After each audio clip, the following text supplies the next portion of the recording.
On continue les bilans de cette saison 2024 de Formule 1. Après McLaren, hier, place au deuxième du championnat des constructeurs, la Scuderia Ferrari. N'oubliez pas de liker, partager, commenter et surtout vous abonner à la chaîne, c'est très important. On est parti. La saison 2024 de Ferrari a globalement été positive au final. La performance en course a été bien meilleure qu'en 2023. En fait, ça s'est un peu inversé entre la Ferrari de 2023 et celle de 2024.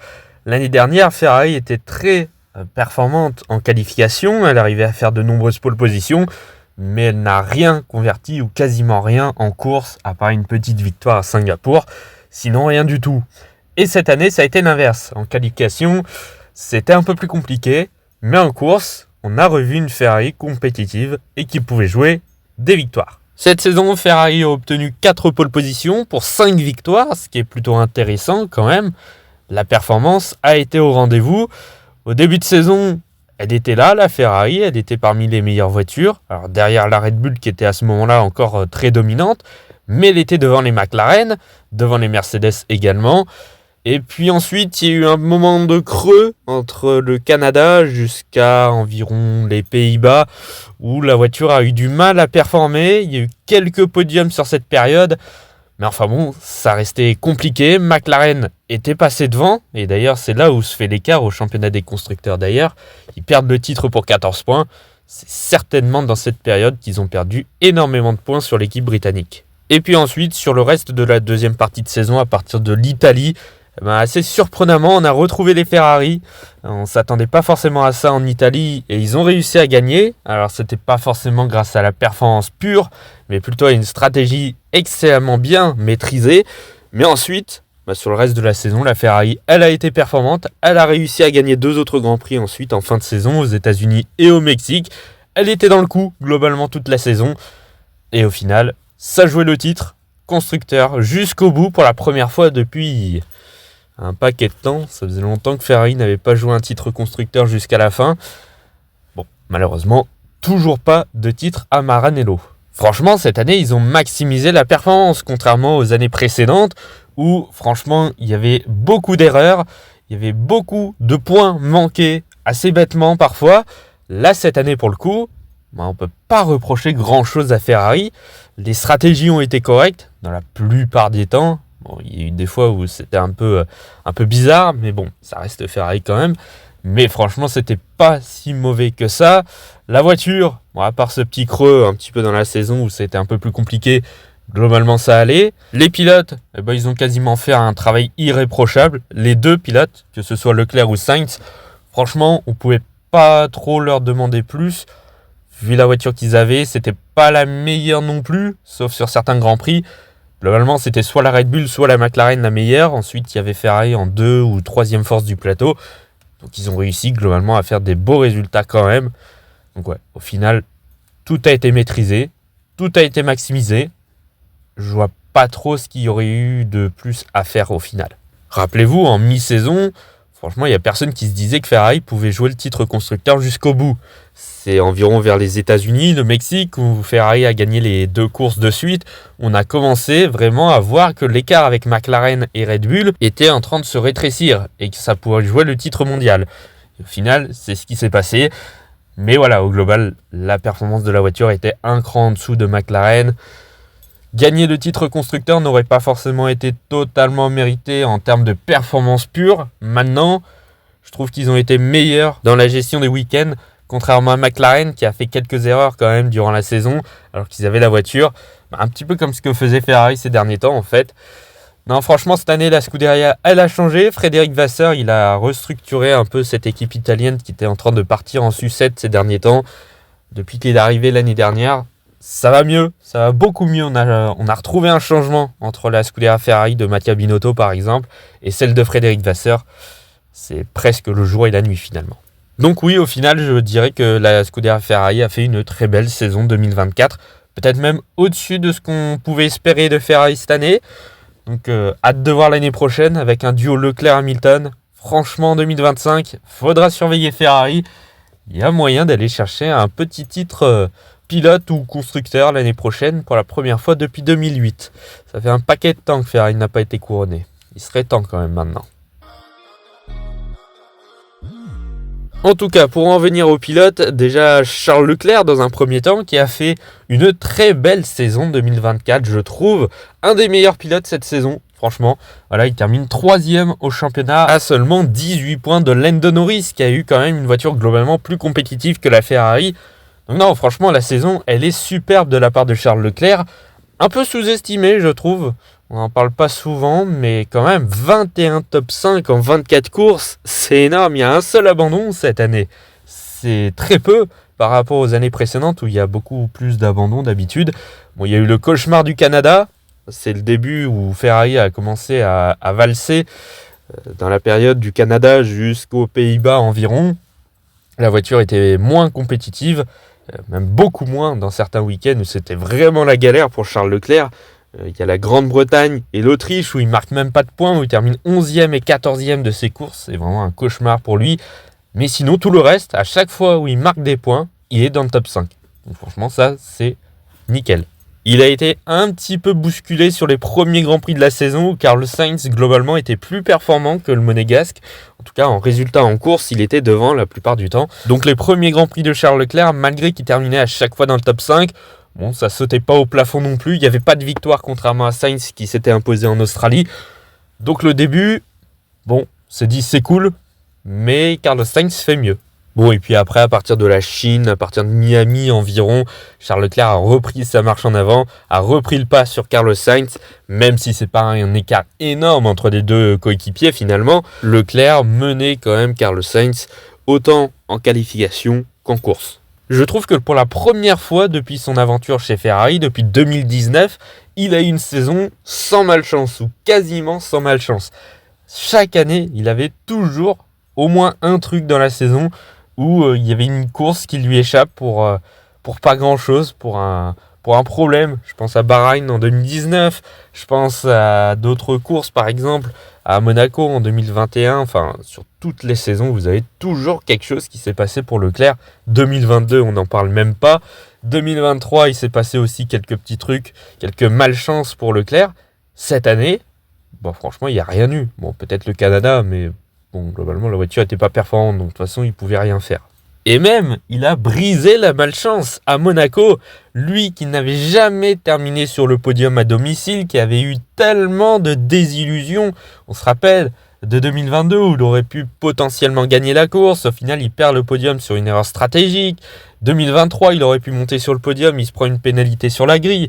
2021, il part de la pole, il ne part même pas. Des problèmes de frein aussi en 2018 avec la Sauber. En 2019 aussi, il y a eu des problèmes avec la Q1 en qualification. Il y avait toujours des problèmes à Monaco. Cette année, pole position, victoire. Voilà, la malédiction, elle est brisée. Il s'est enfin imposé à domicile. C'était sa première victoire en 2024. Je pense que cette victoire, ça l'a libéré mentalement. Je pense que ça lui faisait très mal depuis ses débuts en Formule 1 d'abandonner ou alors de rater ses courses à domicile. Là, enfin, tout a été mis bout à bout pour s'imposer. Il était temps, mais voilà, Charles Leclerc a réussi. Et puis ensuite, il a enchaîné les podiums, tout simplement. 13 podiums cette saison en 24 courses, qui est franchement très honorable. Il a gagné ensuite, il a gagné en Italie, il a gagné des courses hyper importantes pour lui et pour la Scuderia. Il s'est imposé à domicile, il s'est imposé à domicile pour la Scuderia Ferrari pour la première fois depuis 2019, après une stratégie masterclass. Donc franchement, c'est totalement l'inverse de ce qu'on connaissait de Ferrari. La malchance de Leclerc, les erreurs de Ferrari, tout ça a été balayé cette saison et ça a donné des magnifiques victoires à Monaco et en Italie. Et il a eu le bonheur de s'imposer aussi aux États-Unis dans une course qui avait été très maîtrisée. Donc non, franchement, je trouve même pas de choses négatives à dire sur Charles Leclerc cette année. Il n'y a rien en fait. Il a fait tout ce qu'il pouvait, tout simplement. Il a maximisé la performance de sa Ferrari cette saison. Voilà, à chaque fois qu'il marque des points, il est dans le top 5, comme je le disais tout à l'heure. Donc non, franchement, il fait une super saison. L'année prochaine, ce sera plus Carlos Sainz à ses côtés, ce sera Lewis Hamilton, septuple champion du monde. Alors, il a déjà eu un quadruple champion du monde avec lui, Sébastien Vettel, mais c'était pas pareil. C'était un Vettel un peu en bout de course. Là, il va avoir un Hamilton qui va être motivé de performer avec cette Ferrari.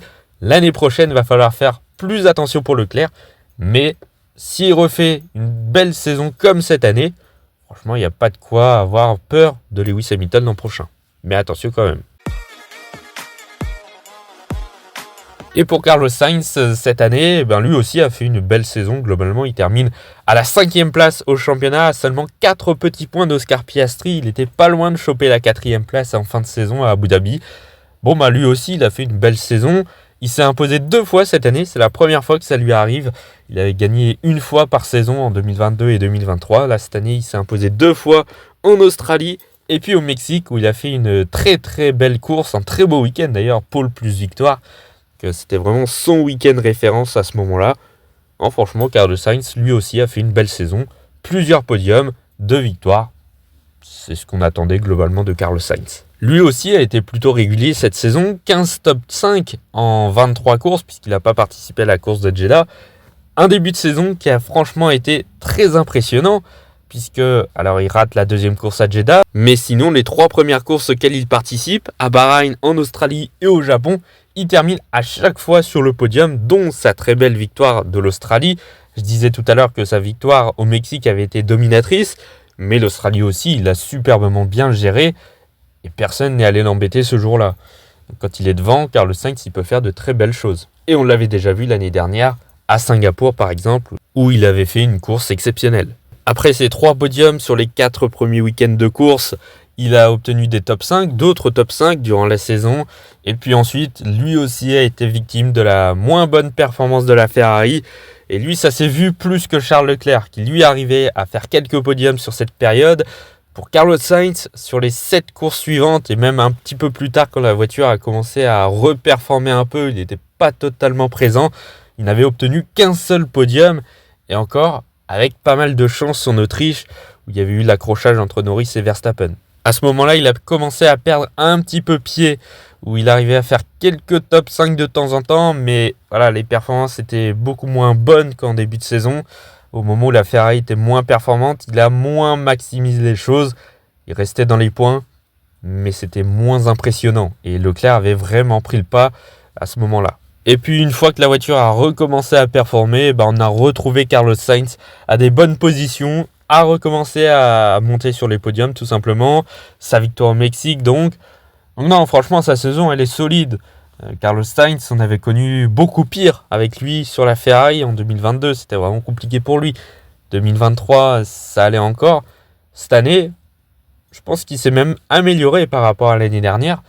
Donc non, franchement, il n'y a rien à dire de sa saison. Il aurait pu faire mieux, surtout quand il n'avait pas la voiture. Bon, ça a été beaucoup plus compliqué, mais c'était pas catastrophique. Même si c'est peut-être là que Ferrari a perdu le titre constructeur au final. C'est sur cette période, de toute façon, c'est quasiment sûr que c'est sur cette période.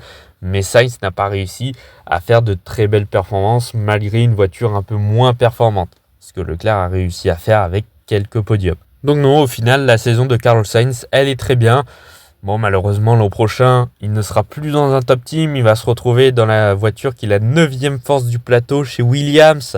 Ça va être un challenge complètement différent. Bon, en espérant que ça se passe bien avec Williams. Je pense qu'il pourra surperformer par rapport à la voiture qu'il aura. C'est quand même un très bon pilote. Il va pouvoir apporter toute son expérience qu'il a eue chez Ferrari pour aller chez Williams. Donc, en plus, il n'aura pas forcément un coéquipier très encombrant, même si Alex Albon, ça reste un très bon pilote. Mais face à Carlos Sainz, je pense que l'Espagnol pourra être devant. Hâte de voir ce qui va se passer en 2025. Bon, un petit peu dommage qu'il ne reste pas dans une top team. Il aurait peut-être mérité une place chez Red Bull, par exemple. Mais ça ne se fera pas. Donc à voir sa prochaine aventure, comment ça se passera chez Williams. Et puis dans toute cette histoire, n'oublions pas non plus Oliver Bearman. Et oui, il a roulé en tout début de saison sur la Ferrari à Jeddah. C'était son premier week-end de course en 2024. Ensuite, il a participé à quelques courses avec Haas pour remplacer Magnussen notamment. Mais chez Ferrari, il a fait un week-end en Arabie Saoudite. Et je peux vous dire que sans les problèmes d'appendicite de Carlos Sainz, Oliver Bearman ne serait probablement pas titulaire chez Haas en 2025. C'est clairement sur ce week-end de course où on s'est dit Oliver Bearman mérite une place en Formule 1 l'an prochain. On se le disait déjà un peu avant, mais avec cette performance qu'il nous a fait à Jeddah, c'est-à-dire une 11e place en qualification, pas loin d'éliminer Lewis Hamilton en Q2, ce qui était franchement pas dégueulasse. Et ensuite une magnifique 7ème place aussi en course, ce qui était franchement pas mal. Ferrari avait poussé pour le placer dans la Haas pour 2025 à la place de Magnussen, ce qui paraissait être le bon move. Malgré tout, sa saison de Formule 2 avait pas été franchement exceptionnelle. Donc clairement, c'est grâce à cette performance qu'il est en 2025 chez Haas. Est-ce qu'il aurait remplacé Magnussen sur les Grands Prix où il n'était pas présent en deuxième partie de saison s'il n'avait pas fait cette performance avec la Ferrari? Je ne sais pas, je pense, parce que ça restait quand même le 3e pilote de l'équipe, donc il serait monté dans la Haas quand même. Mais ça aurait peut-être changé beaucoup de choses. Donc ce week-end à Jeddah pour Oliver Bearman, ça lui a offert une place de titulaire en Formule 1 l'an prochain. Sans ça, ça aurait été peut-être plus compliqué de le retrouver l'année prochaine. Bref, en tout cas, c'est la fin de ce bilan de la saison 2024 de Ferrari et de ses pilotes. N'oubliez pas de liker, partager, commenter et surtout vous abonner à la chaîne, c'est très important. Et nous, on se retrouve dès demain pour le 3e bilan de cette saison 2024 avec l'équipe Red Bull et ses pilotes. À demain.